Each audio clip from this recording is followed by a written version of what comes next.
When you go to the police academy, you go for a few months, 5, 6 months. You go through some physical training and PT and different things, and you learn different combat tactics here and there, but you really don't learn how to fight. You go through something for a few days, and then same thing with firearms. You go through firearms for a week, and they gauge whether you're proficient or not. A lot of people during my time in the academy failed out because of firearms. They simply were not able to pass the assessment and have the, let me say, aptitude to carry a firearm.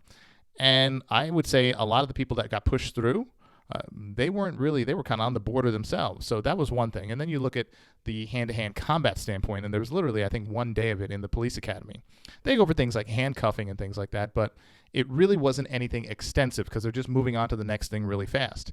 So what do you have? You have a bunch of young men and women. I'm not even going to get into women and female officers in this video because that's going to turn into a whole nother story. So let's just stick to the men for the sake of this video, that are ill-prepared to go out on the job, and then they are put with what's called a field training officer, and the field training officer more than likely is also not adequately capable to do the job. They don't have the proper training, things like that. Same what I just shared about the officers in the academy. So what do you have? You have a field training officer that has a ride-along rookie with them and is supposed to be guiding them and teaching them on how to do the job. And they themselves are untrained. So it's not like blind leading the blind. It's the untrained training the untrained. And you see this time and time again in police agencies around the world. I've been able to travel all around. I don't know if I've been to all 50 states, but pretty much close to it, whether I'm at trade shows or events or things for 221B Tactical. And it's the same thing. I talk to officers at those agencies, and they tell me the same exact thing. One of the biggest things that I've seen over the years is lack of proficiency with firearms. Most people just automatically think that because cops carry a gun every day, they're good at shooting. And that is the furthest thing from the truth. I can't tell you how bad most cops are at shooting. Let me say, from the standpoint of tactics and the standpoint of accuracy, most police officers are horrendous. I would say in my time, in my 13 years as a police officer, I would say of all the police officers I met and trained with, I would say roughly 2 to 3% were really locked in, really dialed in, and proficient with their firearm. And that's from an accuracy and training standpoint. I would say the other 97% fall into the category of they qualify twice a year. And they maybe barely pass that qualification, and that's it. They carry the gun. They don't do any additional tactical training. They don't do any additional marksmanship. They don't do anything. They just want to qualify. They want to pass that qualification. They want to put down on the sheet that they passed, and that's it. They don't go shooting on the weekends. They're not really into guns. That's what I've seen predominantly with the officers I've worked with and connected with around the country. And when you talk to officers who are proficient with their firearms, that take it seriously, and they commit to tactical training with their duty weapon, and they take the fact that they're carrying that weapon seriously, you talk to them, and they'll give you the same numbers as me. Hey, how many guys in your agency take their firearms training seriously? And they'll probably tell you, out of 100, maybe 1 or 2. So that's kind of what I've seen, once again, across the country.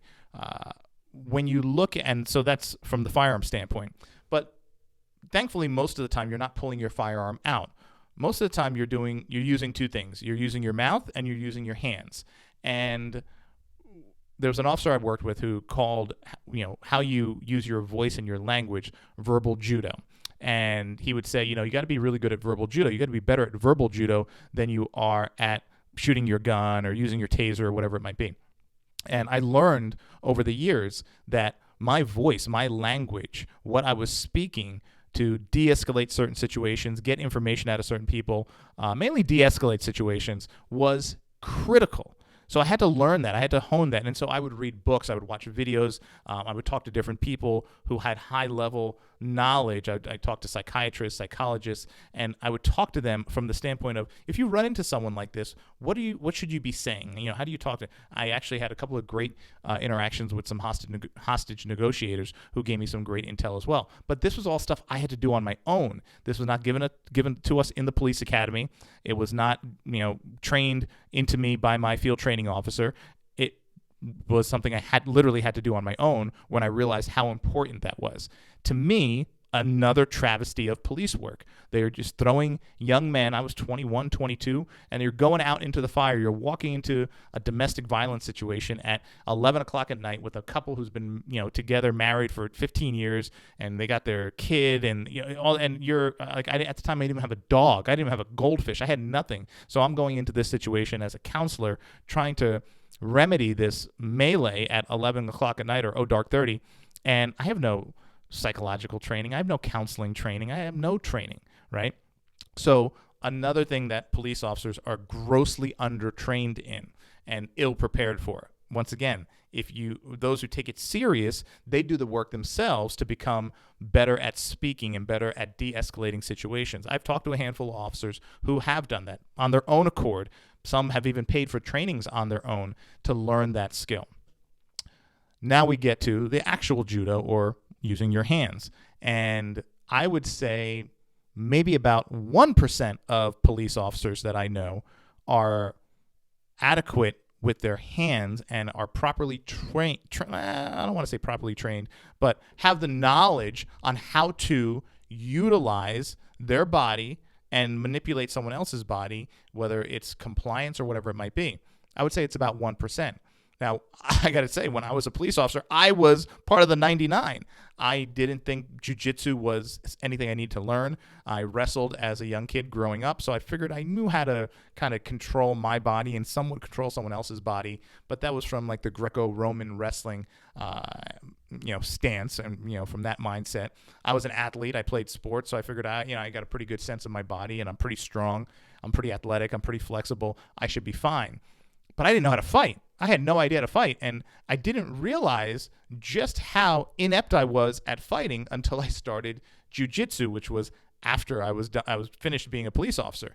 And then I realized, holy crap, I really was lucky during that 13-year window where I had a couple of scraps, but I was pretty lucky that I didn't run into someone who really knew what they were doing. Had that happened, I would have been in really, really big trouble. And I don't understand to this day how police officers go to work every day knowing that they're most likely not going to shoot their gun, most likely not going to pull out their taser, heck, not even, pull out if they have OC spray, but more than likely they're going to use their voice, and they're most likely going to use their hands and go hands-on with somebody. Those are the two things that are almost guaranteed to happen on a daily basis when you go out on patrol. Yet most officers I know are not committing any time to learning their verbal skills and improving and sharpening their verbal skills, but are spending no time learning their something like jiu-jitsu.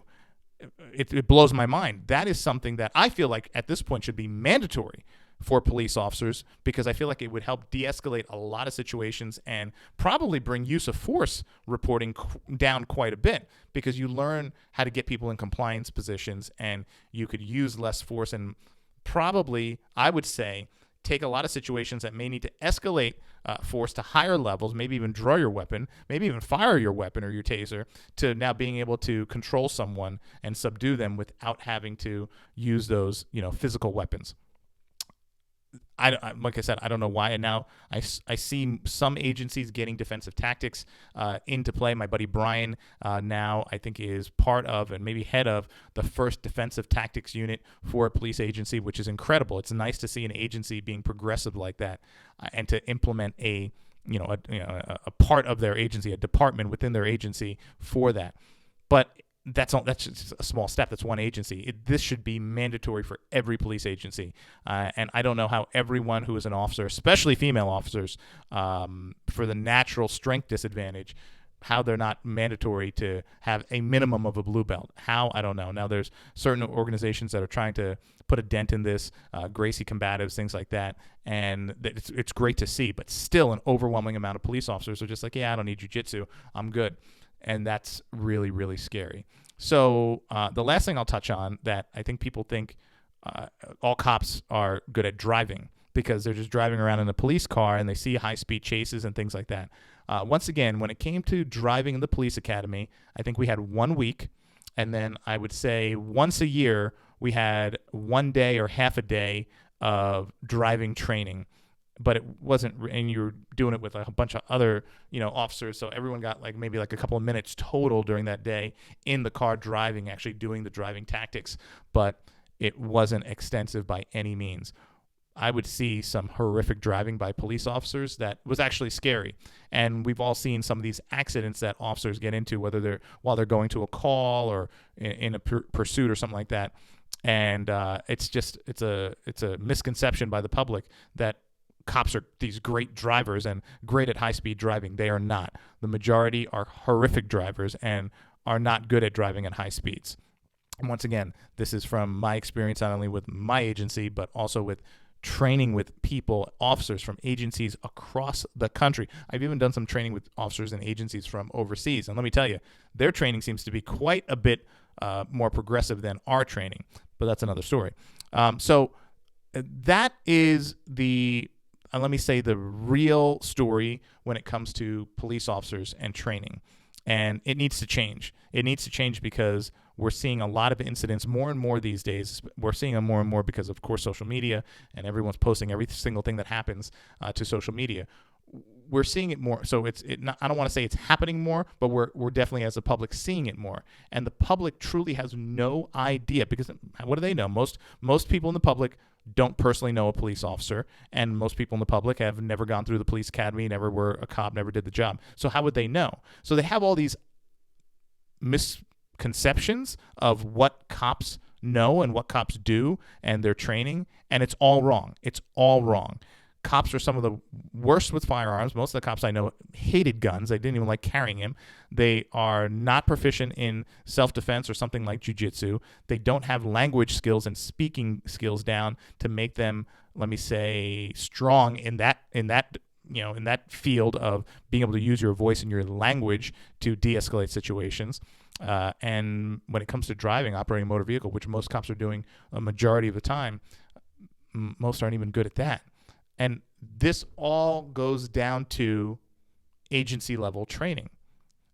And some people say, oh, you're putting cops down. I'm not putting cops down. This is not the fault of the individual officer. Some things are. Some things that you can tell the individual officer that is doing the work on their own. You can always tell who they are. The ones that are kind of super squared away and standing out, you could tell they're doing stuff on their own. They're studying things on their own to be better. And I commend those officers, but they're the 1 or 2%.